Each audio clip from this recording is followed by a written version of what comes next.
আপনাদের সবাইকে স্বাগতম। আজ আমরা শিখব কিভাবে নিরাপদ এবং স্বাস্থ্যকর উপায়ে মজাদার ভেজিটেবল কারি রান্না করা যায়। চলুন শুরু করি। উপকরণ ও ব্যক্তিগত সুরক্ষা সরঞ্জাম। রান্না শুরুর আগে সুরক্ষার জন্য সঠিক সরঞ্জাম ব্যবহার করুন। ব্যক্তিগত সুরক্ষা সরঞ্জাম পিপিই, অ্যাপ্রন কাপড়ে দাগ লাগা থেকে রক্ষা করবে। হেয়ার নেট বা ক্যাপ খাবারে চুল পড়া বন্ধ করে। ফুড গ্রেড গ্লাভস সবজি পরিষ্কার করা এবং কাটার সময় হাত সুরক্ষিত রাখবে। নন স্লিপারি জুতা পিচ্ছিল জায়গায় পড়ে যাওয়ার ঝুঁকি কমায়। ফেস মাস্ক ঝাঁঝালো মশলা বা ধোঁয়া থেকে রক্ষা করে। রান্নার আগে নিরাপত্তার সতর্কতা। রান্নার আগে এই বিষয়গুলো নিশ্চিত করুন। সবজি ঠান্ডা ও পরিষ্কার পানি দিয়ে ভালোভাবে ধুয়ে পরিষ্কার করুন। কাটার বোর্ড এবং ছুরি জীবাণুমুক্ত রয়েছে কিনা পরীক্ষা করুন। রান্নার স্থান পরিষ্কার এবং পর্যাপ্ত আলো বাতাস যুক্ত কিনা নিশ্চিত করুন। উপকরণ প্রস্তুতি। ভেজিটেবল কারি রান্নার জন্য প্রয়োজনীয় উপকরণ ও পরিমাপ: আলু 2টি মাঝারি আকারের কাটা, গাজর 2টি মাঝারি আকারের টুকরো করা, মটরশুঁটি 1 কাপ, ব্রোকলি 1 কাপ, ফুলকপি 1 কাপ ছোট ছোট টুকরো, পেঁয়াজ 2টি মাঝারি কুচি করা, টমেটো 2টি কুচি করা, আদা রসুন বাটা 1 টেবিল চামচ, হলুদ গুঁড়ো 1 চা চামচ, মরিচ গুঁড়ো 1 চা চামচ, স্বাদ অনুযায়ী কম বা বেশি হতে পারে, ধনিয়া গুঁড়ো 1 চা চামচ, জিরা গুঁড়ো আধা চা চামচ, গরম মশলা গুঁড়ো আধা চা চামচ, তেল 3 টেবিল চামচ, লবণ স্বাদ অনুযায়ী, পানি 1 কাপ ঝোলের জন্য।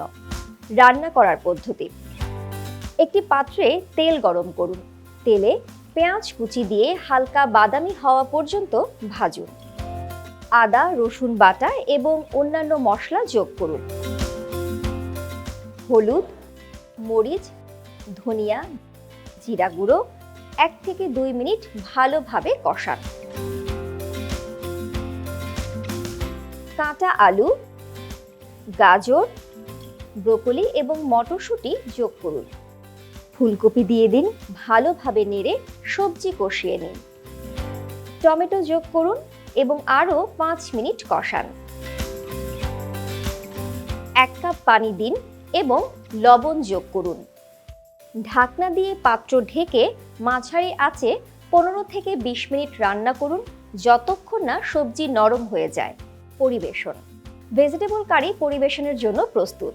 এটি গরম গরম পরিবেশন করুন পছন্দ মতো রুটি বা ভাতের সঙ্গে। নিরাপত্তা টিপস: গরম তেলে কিছু যোগ করার সময় হাত সাবধানে রাখুন। পাত্রের ঢাকনা সরানোর সময় মুখ সরিয়ে রাখুন। রান্না শেষে নিরাপত্তা ব্যবস্থা: রান্না শেষে নিচের নিরাপত্তাগুলো নিশ্চিত করুন। চুলা বন্ধ করে দিন। ব্যবহৃত সরঞ্জাম এবং পাত্র ভালোভাবে ধুয়ে শুকিয়ে নিন। অতিরিক্ত খাবার ফ্রিজে সংরক্ষণের জন্য এয়ারটাইট পাত্রে রাখুন। রান্নাঘরে মেঝেতে পানি বা তেল পড়ে থাকলে তা পরিষ্কার করুন। রান্নার স্থান এবং সরঞ্জাম পরিষ্কার রাখুন। এই ছিল সঠিক ও নিরাপদ পদ্ধতিতে ভেজিটেবল কারি রান্নার পদ্ধতি। ধাপে ধাপে প্রক্রিয়াটি অনুসরণ করলে আপনারা সহজেই ভেজিটেবল কারি রান্না করতে পারবেন। আজকের প্রশিক্ষণ ভিডিওটি এখানেই শেষ করছি। পরবর্তী ভিডিওটি দেখার জন্য আমন্ত্রণ রইল। ধন্যবাদ।